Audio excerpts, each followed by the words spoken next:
Birodarlar, bugungi suhbatimiz Allohni eslash haqida.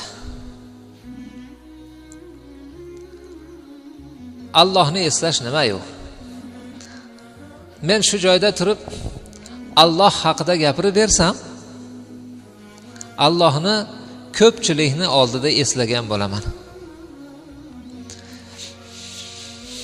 Alloh taolo aytar ekan: agar bandam meni hech kim yo'q yerda yolg'iz holatda eslasa, men uni yolg'iz holatda eslayman degan ekan.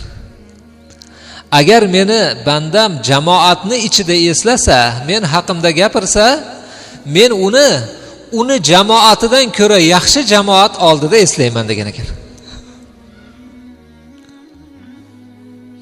Ey farishtalarim, Abduqahhor qori bor-ku derkan Xudoyim. Agar Abduqahhor qori Allohni jamoat ichida eslasa, nima bo'ladi shunda? Farishtalar shu odam haqida istig'for aytar ekan, keyin Xudo buni yaxshi ko'rar ekan deyshar ekan.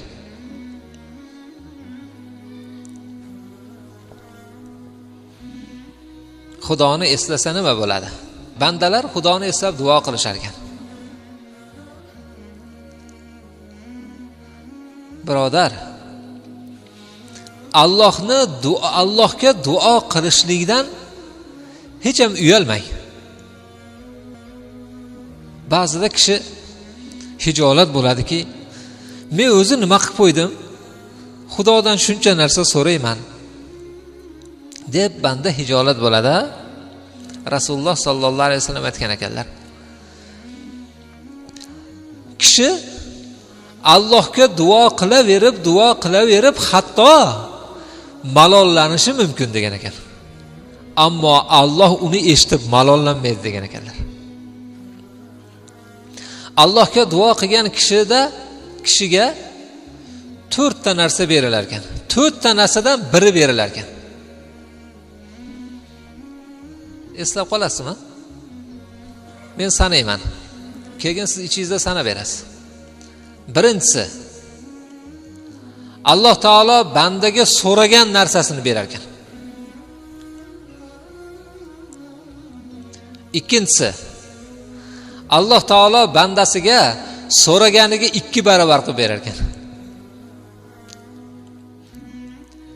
Uchinchisi, yoki Alloh taolo bandaga so'ragan narsasini evaziga bandani boshiga keladigan musibatga kafforat qilar ekan.